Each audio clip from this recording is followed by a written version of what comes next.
reactions to the book of Revelation throughout the history of its interpretation seem to vary more widely and more emotively than reactions to other books of the New Testament. Readers of the Sermon on the Mount in Matthew 5 to 7, however varied their social locations and interpretive approaches might be, tend to be agreed at least insofar as they might inquire into what kind of ethic is being promoted in those chapters. Readers of Revelation, on the other hand, are not even agreed that there is anything remotely ethical to be discovered within this book. Friedrich Nietzsche, for example, called the Apocalypse the most rabid outburst of vindictiveness in all recorded history.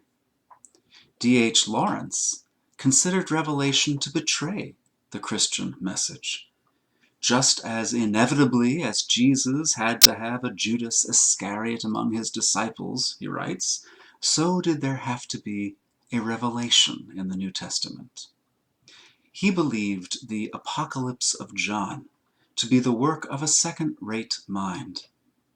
It appeals intensely to second-rate minds in every country and every century.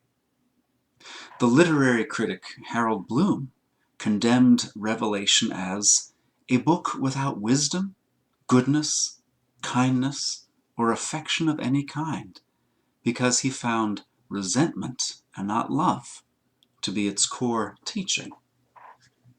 Martin Luther, while begrudgingly translating and including Revelation in his 1522 German Bible, held the book in little esteem since, in his estimation, Christ is not taught or known in it. While there is a great deal at stake in the interpretation of any New Testament book, the stakes seem to run higher with Revelation.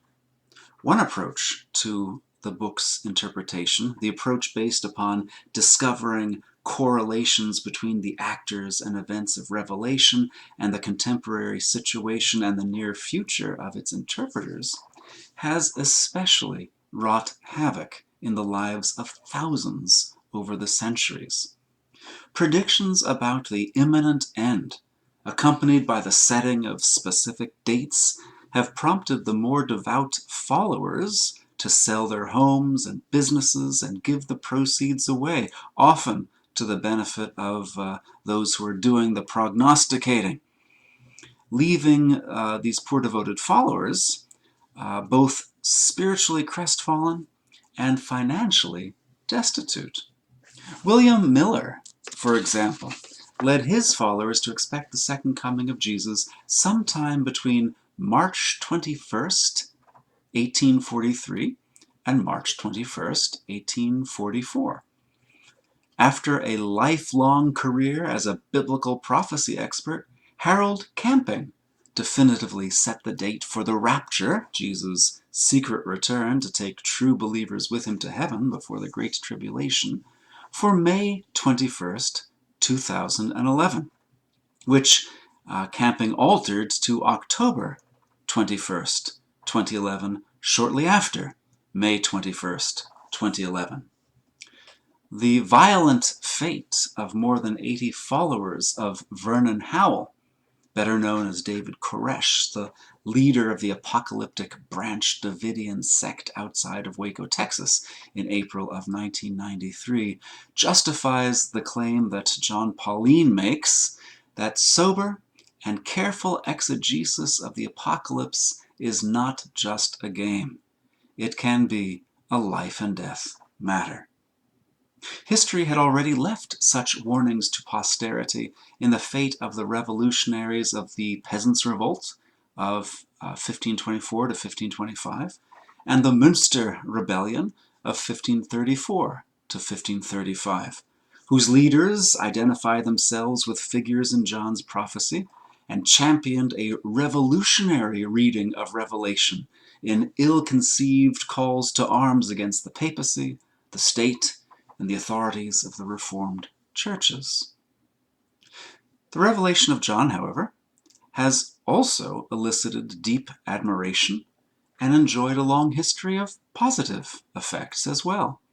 Its call to courageous witness in the face of martyrdom helped sustain Christian identity during the difficult 2nd and 3rd centuries. Its bold declarations concerning God and the Lamb and their sovereignty over the course of history contributed substantially to emerging Christian theology. Its striking images and expressions are reflected frequently in the art and the liturgy of the Christian churches. Its impact on literary culture, particularly that of Europe and the Americas, has been substantial. For example, John Milton's grand epic on the fall of humankind, Paradise Lost, owes as much of its inspiration to the description of the war in heaven related in Revelation 12 as to the fall narrative of Genesis 3. Revelation's assurance of a future in which God will redress injustice, sustain generations of African Americans enduring slavery, seen particularly in the impact of Revelation's language and images in the tradition of the spiritual. It has inspired cultural critique and non-violent resistance, seen, for example, in Alan Bozak's book Comfort and Protest, a disciplined exposition of Revelation brought to bear on the situation under apartheid in the pre-1990s South Africa, offering a challenge both to the political structures that sustained these conditions and to the churches that were complicit in maintaining the same.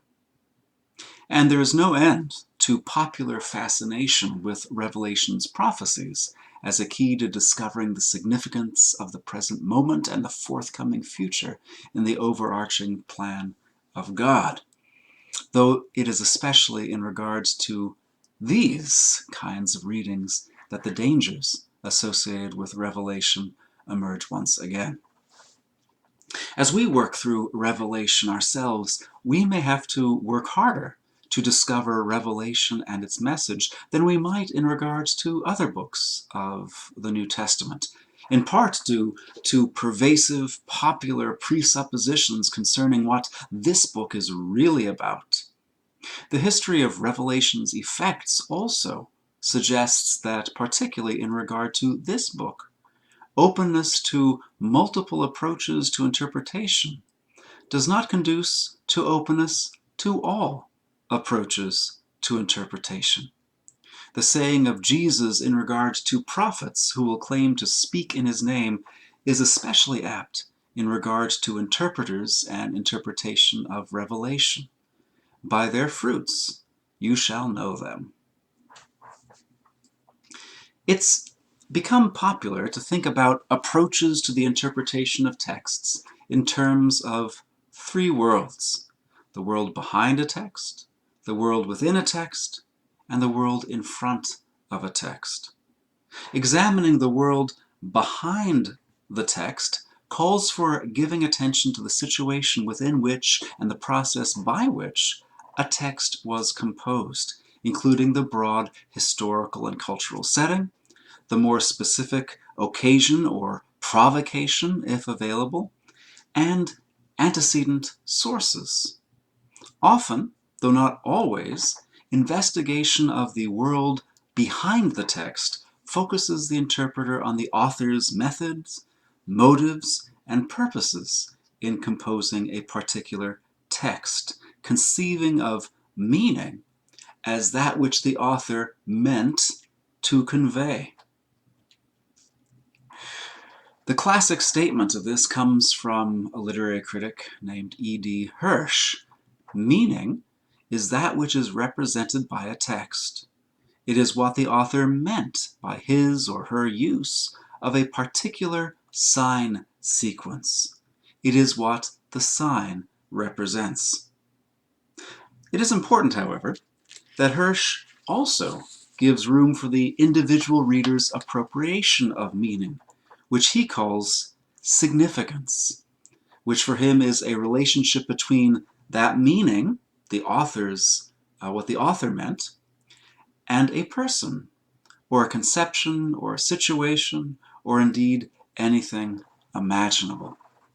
In an important sense, however, it is impossible to seek after the author's meaning, that is, pursue an author-centered reading apart from the author's text.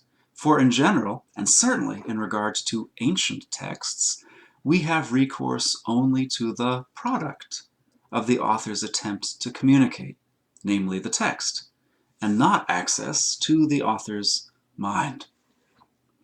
In regards to revelation, examining the world behind the text calls for, among other things, the investigation of the historical and social setting of John the Prophet and the 7 congregations to whom he explicitly addressed his work. The examination of the shared scriptural and other early Christian traditions that John incorporates into his message, and how he has deployed these. The exploration of early Jewish and Christian religious practice, and its related conventions as a means of illuminating the likely expectations for and functions of the kinds of communication John employs in his text, particularly as he presents his own work as a letter, a prophecy, and as a revelation. And the analysis of the clues that John's text gives concerning the directions in which he was seeking to guide the emotional, the cognitive, and the behavioral responses of his congregations toward their own lived experience in their local settings.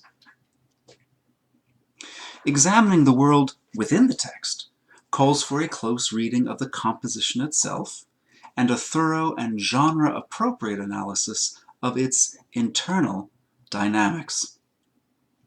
For example, the use of the tools and lenses of literary criticism in the case of narrative texts, and the use of rhetorical, analytical approaches in the case of argumentative or discursive texts. Particularly in regards to narrative texts, exploring the world within the text invites the interpreter mentally to inhabit the spaces, engage the characters, and experience the actions and events that the text creates through its narrative. Author-centered and text-centered approaches to interpretation have frequently been pitted against one another in the recent history of the discipline of literary criticism, and of course this has bled into the discipline of biblical exegesis. Theorists W.K. Wimsatt and M.C. Beardsley coined the term intentional fallacy to critique the idea that the meaning of a text is limited by or accessible by recourse to the design or intention of the author. According to them, the meaning of a text and its success as a work of literary art are to be determined on the basis of what the text communicates and the manner in which it does so.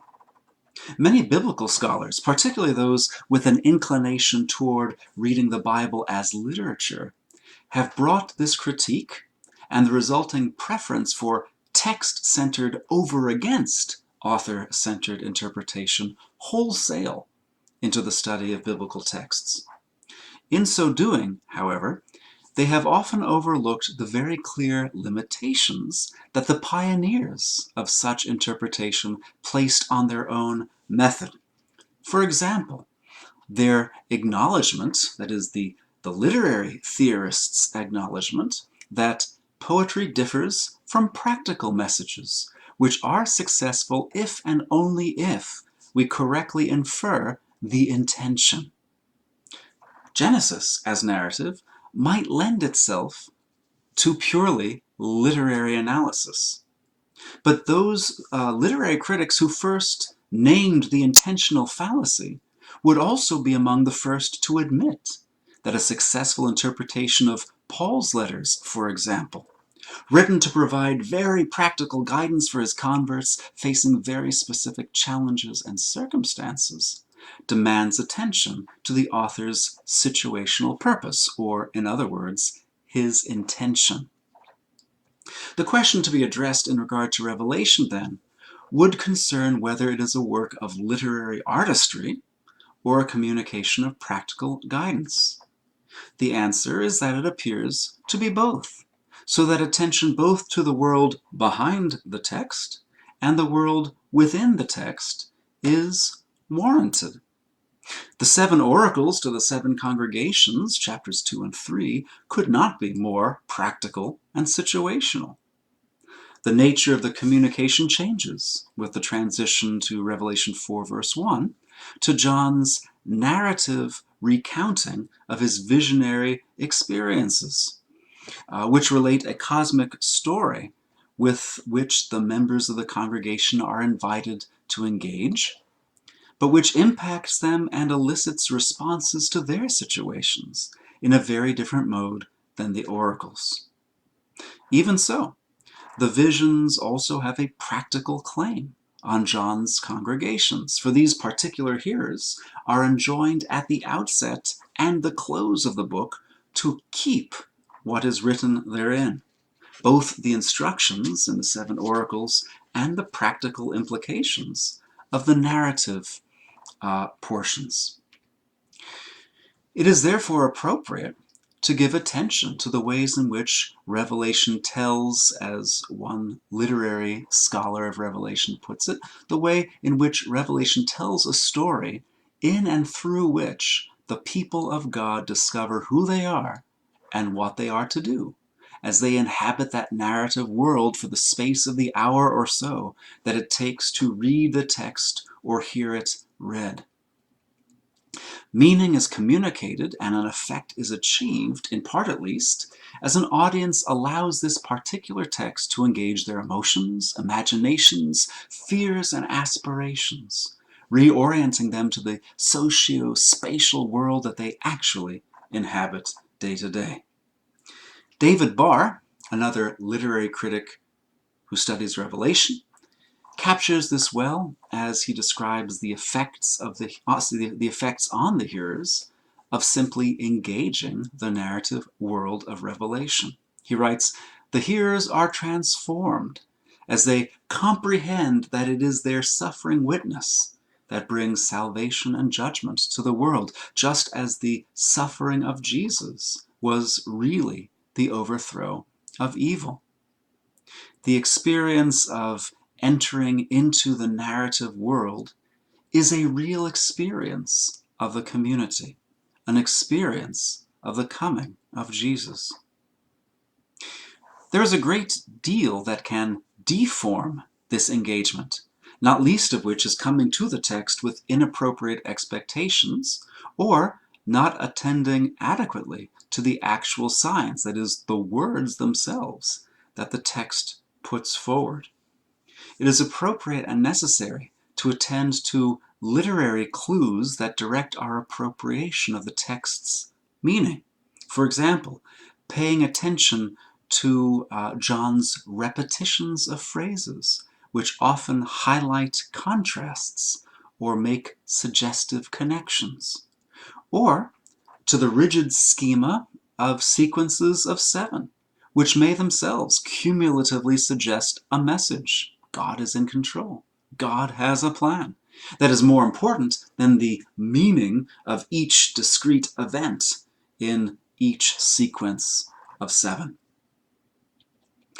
Although we might consider John's selection and use of existing sources in connection with the world behind the text, the interpretation and impact of those resources as they are woven into the fabric of the new text, referred to as the study of intertexture, is also a key element in exploring the world within the text. Here, for example, the internal conversation between texts like Daniel 7 and Revelation 18, or Ezekiel 27 and Revelation 18. It is also important to attend to macro-level questions concerning a text's genre, namely, what kind of literature is it? Or to a text's blend of genres, and to think about appropriate reader expectations on that basis, though this too overlaps with exploration of the world behind the text, since genre and generic expectations are based on experiences and material prior to the composition and the reading of any new text that is produced. Because questions concerning the genre of revelation, decisions concerning what kind of literature Revelation is, and therefore how it is to best be read and interpreted, have been so important throughout the history of interpretation. And so this question is given significant attention in the opening pages both of my book, Seeing Things John's Way, and in the introduction to Craig Koester's commentary. So you will be immersed in this aspect of the world within the text in those readings. Also, rhetorical analysis, inquiring into how the text makes claims for its own authority and credibility, how the text potentially arouses emotions and to what end, or advances argumentative points and to what end. Rhetorical analysis was also traditionally a part of literary analysis, though in the case of a practical message, which partially describes Revelation, it too is inseparable from the socio-historical situation that the text was composed to address, hence the world behind the text as well as the world within the text. Examining the world in front of the text, in that conceptual space between the text and its readers in multiple generations and in multiple settings, calls for giving attention to the reception and the impact of the text and to the dynamics at work in particular interpretations of the text. Interest in this world does not need to set itself in opposition to either of the other two worlds or their scope of concern. For example, the same investigation of the social and historical situation of the author and audience and of their shared, or in some cases their non-overlapping, cultural conventions can help one inquire into how the text was received by its original audience. A thoroughly historical study can thus also be thoroughly reader-oriented, in this case where the readers are the first recipients of this text. A particular interpreter's reading can be investigated not only as a function of how well or how fully he or she has attended to the particular linguistic and literary cues of the text he or she purports to read and interpret. A reader-oriented interpretation can thus also be thoroughly text-centered. Broadly speaking, I gotta pause. Apologies, I need to go back just a sentence or two because I missed a critical clause here. A particular interpreter's reading can be investigated not only as a function of that reader's, that interpreter's social or theological location, which is a major focus of thinking about the world in front of a text, thinking of what we bring to the text and how what we bring to the text affects what we see in the text. But a particular interpreter's reading, let's say Luther's reading of Revelation or Hal Lindsey's reading of Revelation, can also be investigated as a function of how well that particular interpreter has attended to the actual words, to the actual literary cues of the text that he or she purports to read and interpret. So this brings the reader-oriented interpretation. How is Luther or how is Lindsey interpreting Revelation into a much more text-centered mode as well? Broadly speaking, examining the world in front of the text calls for the exploration of what readers bring to the reading of a text and contribute to the interpretation of a text by reason of their own social and cultural location, or their personal experience, or their religious beliefs and other values. This might involve appreciating what they are able to see in the text that readers with other backgrounds, other commitments, might not see in the text. It might also involve critiquing how particular readings stand in conflict with elements in the world behind the text, the world within the text, or other readings that are being produced by other readers in other locations. In regard to Revelation, this facet of interpretation calls for attention to the various interpretations of Revelation that have been offered across the centuries. And so throughout this semester, we'll be giving some attention to the history of interpretation, or the history of reception, which is one of the strengths of Koester's commentary in particular. He has a major section of that in the introduction to his commentary, but all along the way he will also include within each kind of block of commentary a section on the history of how this particular section has been interpreted. Thinking about the world in front of the text, the history of interpretation should also include some account of the decisions and the presuppositions that led particular interpreters to come up with their interpretations. It also can call for an analysis of the real-world effects of diverse readings of Revelation on the communities that have embraced those readings, or in some cases endured those readings, including some evaluation of the ethics and the politics that these readings promote or nurture. The evaluation need not be appreciative to be instructive and constructive. For example, post-colonial critics have been interested in exposing the use of Revelation, originally itself a voice of resistance against the economic, political, and ideological colonialism of the Roman Empire, as a resource for colonizing impulses throughout the history of interpretation. Feminist interpreters have been interested in exposing John's tendency to reinscribe patriarchal images and evaluations of women within his texts, and the effects of interpretations of Revelation on generations of women readers, or women present without significant voice or power in communities of readers, calling both the text and its history of interpretation into question in light of other values and trajectories.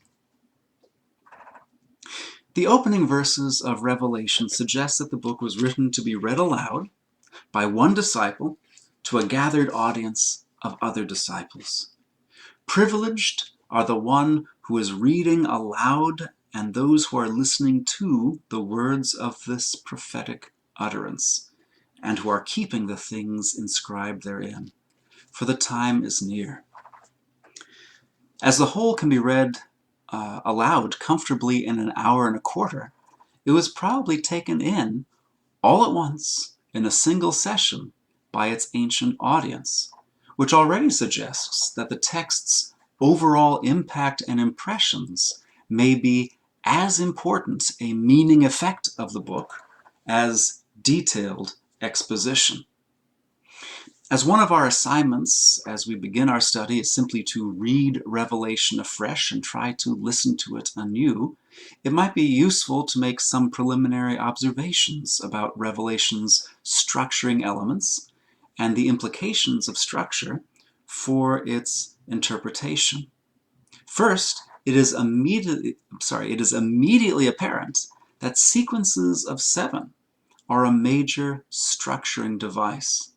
7 oracular messages to 7 congregations in Roman Asia, the opening of 7 seals, the blowing of 7 trumpets, and the pouring out of 7 libation bowls.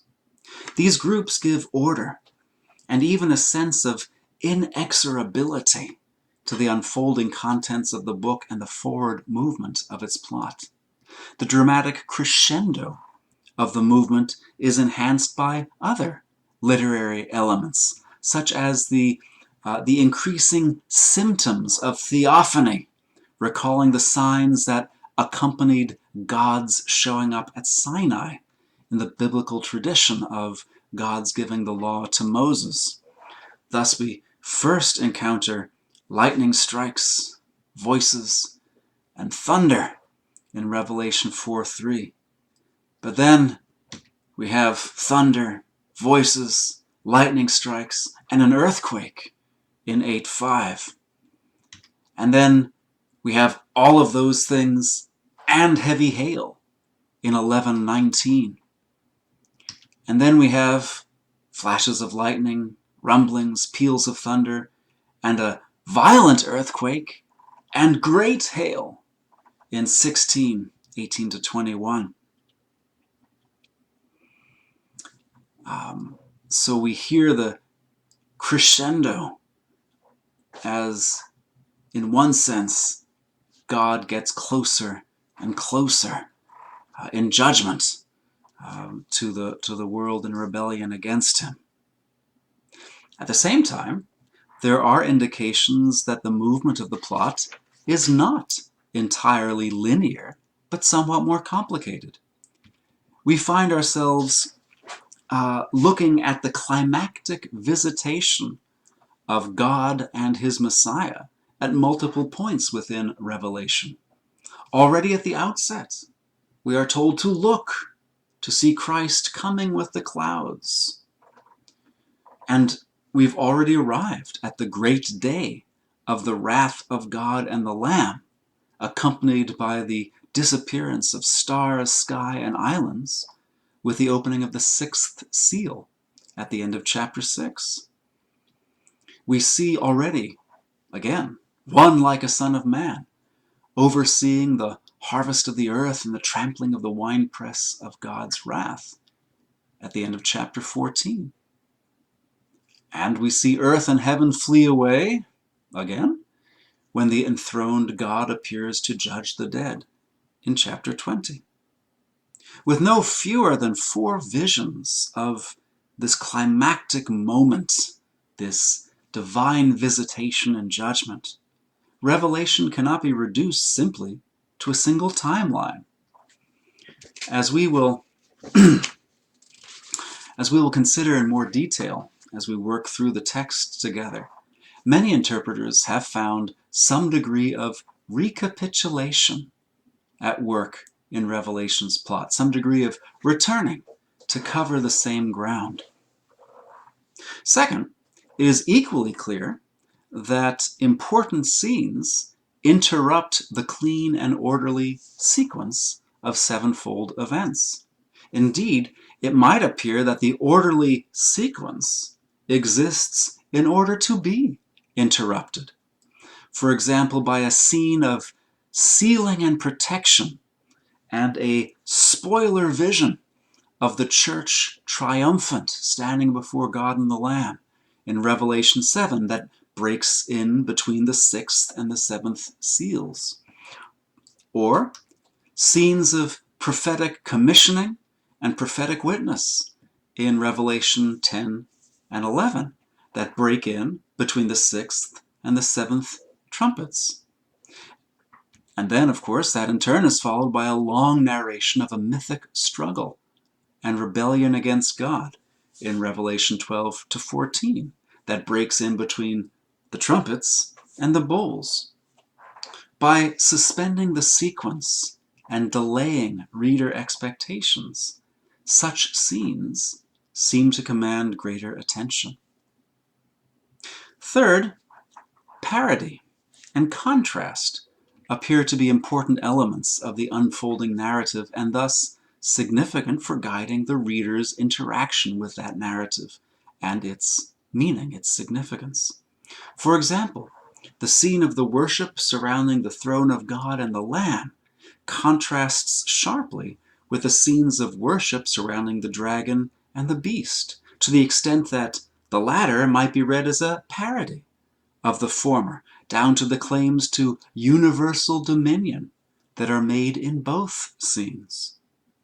The prominence of the question of whom to worship and the consequences of one's choice in regard to whom one worships within the narrative world of Revelation highlight this contrast between these two visions of worship. The visions of Babylon and New Jerusalem as two alternative cities, two alternative ways of organizing human society, emerge not merely as scenes in a sequence, but as scenes that sit in meaningful juxtaposition, one to the other. The extensive parallelism between verses 17:1 and 21:9, the verses in which an angel introduces each vision, sends up a clear verbal signal that these two cities are to be set alongside one another in some way.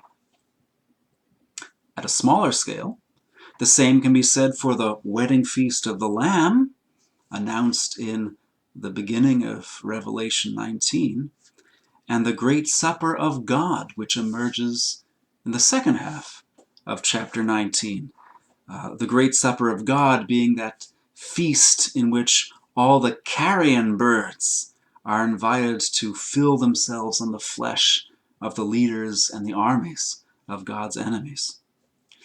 The pervasive presence of alternatives, which are presented as mutually exclusive within the narrative world of Revelation,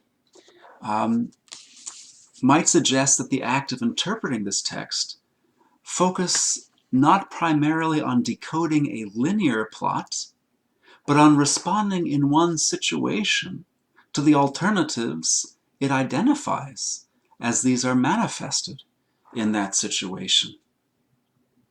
It is also noteworthy that John does not leave his audience in the New Jerusalem, that utopian destination of the narrative world spun by John's recounting of his visions. Rather, he returns us to his lived world as an exile on first-century Patmos, as at the book's close he is addressed again by an angel, and perhaps through the angel by the glorified Jesus. This literary transition from the visionary world back to first-century Roman Asia, with its closing admonitions and invitations to the hearers, whether direct or implied, reinforces the convictions set forth in the first 3 chapters of John's book. The narrative of what John has seen and heard is to have some effect on the audience's orientation toward their world and their practice in their world.